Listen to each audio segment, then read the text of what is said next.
இன்னைக்கு வந்து நம்மளோட மார்னிங் பிரேக்ஃபாஸ்ட் என்ன பார்த்தீங்கன்னா வெறும் மீன் மட்டும்தான். அயலா மீன் வந்து மார்க்கெட்ல வந்து வெட்டி வாங்கிட்டு வந்திருக்கேன். இதை எப்படி நான் வந்து சமைச்சு சாப்பிட்றேங்கிறத தான் இந்த வீடியோல நம்ம ஃபுல்லா பார்க்க போறோம். மீனை வெட்டி வாங்கிட்டு வந்ததுக்கப்புறம் நல்லா கழுவணுங்க.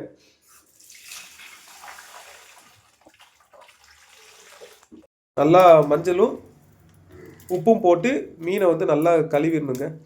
அதில் உள்ள ரத்த ஸ்மெல் எல்லாமே போயிடும். அதுக்கப்புறம் ஒரு 2 டைம் நல்லா வாஷ் பண்ணிவிட்டு அப்படியே அவிக்க வச்சிட வேண்டியதான். மீனை நல்லா வாஷ் பண்ணியாச்சு. வாஷ் பண்ணதுக்கப்புறம் அப்படியே நம்ம அவிக்க ஆரம்பிக்க வேண்டியதான். நான் இதில் வந்து இரும்பு கடாயை தாங்க யூஸ் பண்ணுறேன்.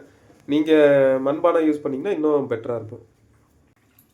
ஒரு சொம்பு தண்ணி ஊற்றிட்டு அப்படியே மீனை எடுத்து போட்டுற வேண்டியதான்.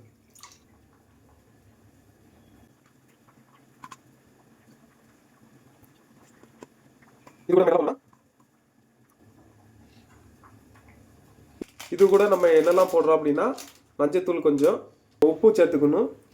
அதுக்கப்புறம் குழம்பு மிளகாத்தூள் ஒரு ஸ்பூன் போட்டுடுங்க. ஒரு ஸ்பூன் போட்டுடுங்க. இப்போ வந்து மிளகாத்தூள் போட்டதுக்கப்புறம் ஒரு 1/4 மணி நேரம் நல்லா கொதி வந்துச்சுன்னா நமக்கு வந்து மார்னிங் பிரேக்ஃபாஸ்ட் வந்து ரெடி ஆயிடும். ஹெல்த்தியான நல்ல புரதச்சத்தான ஒரு நல்ல பிரேக்ஃபாஸ்ட். சுகர் இருக்கிறவங்களும் இப்படி சாப்பிட்லாம், சுகர் இல்லாதவங்களும் இப்படி சாப்பிட்லாம்.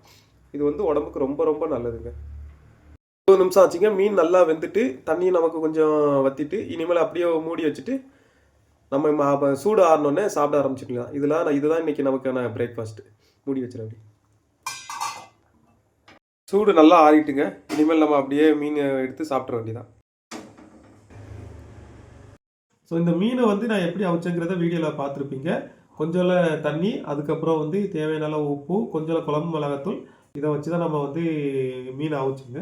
ஸோ இதை வந்து வாரத்துக்கு ஒரு நாள் நான் வந்து பிரேக்ஃபாஸ்ட்டாக எடுத்துப்பேன். வெறும் மீன் மட்டும்தான்.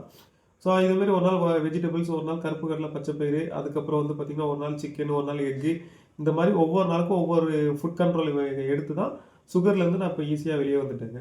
ஸோ என்னோட சேனலில் வந்து சுகர் ரிலேட்டடான வீடியோ, அப்புறம் வந்து மார்னிங் பிரேக்ஃபாஸ்ட் என்ன, லஞ்ச் என்ன, டின்னர்ன்ட்டு தொடர்ச்சியாக நான் போட்டுட்ருக்கேன். சுகரை பற்றின அவேர்னஸ் என்ன, சுகரில் வந்து டைப் 2 டயபெட்டிஸ், சுகரில் வந்து 2வது டைப்பாக இருக்கிறவங்க இதுலேருந்து எப்படி வெளியே வரலாம் அப்படிங்கிற விஷயத்தை வந்து நான் ஷேர் பண்ணிக்கிட்டு இருக்கேங்க.